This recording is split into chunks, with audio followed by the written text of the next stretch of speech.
విశాఖలోని సింహాద్రిపురంలో అభన్ శుభన్ తెలియని 10 ఏళ్ల బాలికపై అత్యాచారం జరిగింది. బాలిక ఎదురింట్లో నివాసం ఉంటున్న 35 ఏళ్ల గణేష్ ఈ దారుణానికి పాల్పడ్డాడు.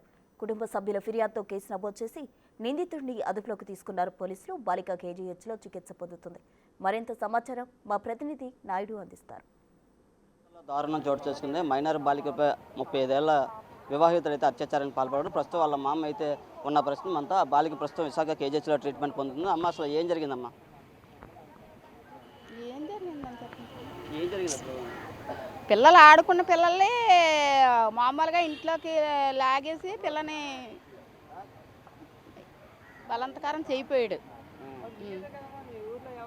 మాది అనకాపల్లి అండి, మాది ఇక్కడ కాదండి. మా పాప మా మనవరాలు కూతురు ఏజ్ 9 పూర్తి అయిపోయి 10 వచ్చింది. 4:30 టైం అప్పుడు సాయంత్రం. నిన్న సాయంత్రం కదా, ఆదివారం నాడు సాయంత్రం. సింహాద్రిపురం ఎస్పీ కాలనీ ఆడుకుంటున్నారు. ఆడుకుంటుంటే నీళ్ళు బాటిల్ వాళ్ళ ఇంటి దగ్గర ఆడుకుంటున్నారు. ఎప్పుడు ఆడుకుంటారు అలాగే ఆడుకుంటున్నారు అనేసి అనుకుంటే నీళ్ళు బాటిల్ అక్కడ ఉన్నదనేసి పిల్ల తెచ్చుకుందామని లోపలికి వెళ్ళిందంట. వెళ్ళిన పిల్లని గడెట్టేసి చేయిపోయాడు. దానికి ఏంటంటే మాకు ఇలాగ ఎవరి పిల్లలకైనా జరగకూడదని మేము చెప్తున్నాము. పెయింటింగ్లు పని చేస్తాడు. పెళ్ళి అయింది. ఒక పాప, ఆ పాప కూడా ఈ పిల్లల మీద కొద్దిగా చిన్నది, అంత వయసు పిల్లే. కానీ ఆడికి ఏంటంటే వాళ్ళ అమ్మ కొడుకుని కోడల్ని ఒక దగ్గర ఉండకుండా చేయడం మూలన మరి ఇలా చేసిందో ఏం చేసిందో మరి మాకు పాపం పుణ్యం తెలియదు.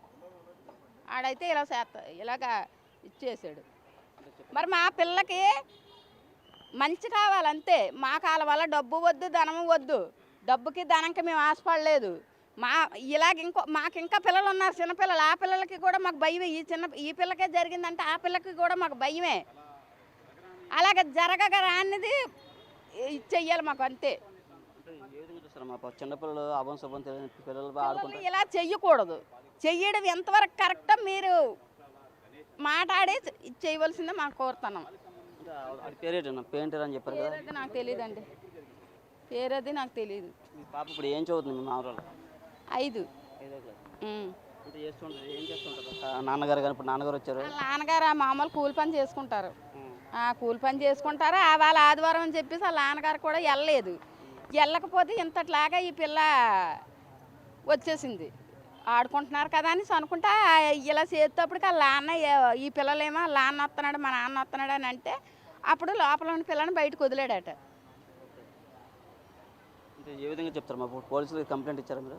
పోలీసులు కంప్లైంట్ ఇచ్చాము. పోలీసులు చేస్తున్నారు. వాళ్ళు చేయవలసింది వాళ్ళు చేస్తున్నారు. పోలీసులకి ఇంకా ఇది లేదు.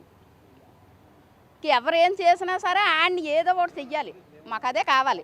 పూర్తిగా మామగారు మాట్లాడిన పరిస్థితి ఉంది. పూర్తిగా అయితే అభం శుభం తెలియని పిల్ల అయితే ఆడుకుంటుంటే పూర్తిగా ఇలా అత్యాచారం చేయడం కరెక్ట్ కాదని, అలాగే అక్కడ ఉండే పెయింటర్గా పనిచేసిన వ్యక్తి ఇలా అఘాయితానికి పాల్పడడం కరెక్ట్ కాదని చెప్తున్న పరిస్థితి ఉంది. చెప్పనమ్మా, మీరేమవుతారు? వాసుదేవుని నాన్నని. మా పాప 3 పిల్లలు వచ్చి ఆడుకుంటుంది అక్కడ వాళ్ళ ఇంటి ఎదురేగా. నేను 12 పైకి వచ్చాను. పైకి నుండి వస్తే అమ్మ ఎందుకు వాళ్ళ అమ్మ రోజు తిట్టుకొని ఉంటారు, రోడ్డు గోల అని. మామూలుగా భయపించాను. అట్ల కూడా వచ్చి బాధితే నాన్న గణేష్ అంకులు గమ్ముని ఇప్పి డైరీ ఇప్పించారు, నా మాని పడిపోండి అని అంటే డైరెక్ట్ జరిగింది పోలీస్ స్టేషన్కి వెళ్ళిపోను. మాకు ఎరగారు న్యాయం చేయాలని కోరుకోతాను. పెయింటింగ్ పని పాలిష్ వరకు గణేష్. వీళ్ళ పేరెంట్స్ కూడా చెప్తున్నప్పుడు తండ్రి అయితే ప్రస్తుతం అంతా మాట్లాడిన అభోశుభం తెలియని పిల్లలు పాపను ఆడుకుంటుంటే ఇలా వివాహితుడైతే గణేష్ అనే వ్యక్తి పెయింటర్ ఇలా అగత్యానికి పాల్పడడం కరెక్ట్ కాదని దీని మీద ఇప్పటికే పోలీసులు కూడా కేసు నమోదు చేసి విచారిస్తున్న ప్రస్తుతం పాప అయితే విశాఖ కేజీహెచ్లో ట్రీట్మెంట్ పొందుతుంది. కెమెరా పర్సన్ రామతో నాడి, బిగ్ టీవీ విశాఖ.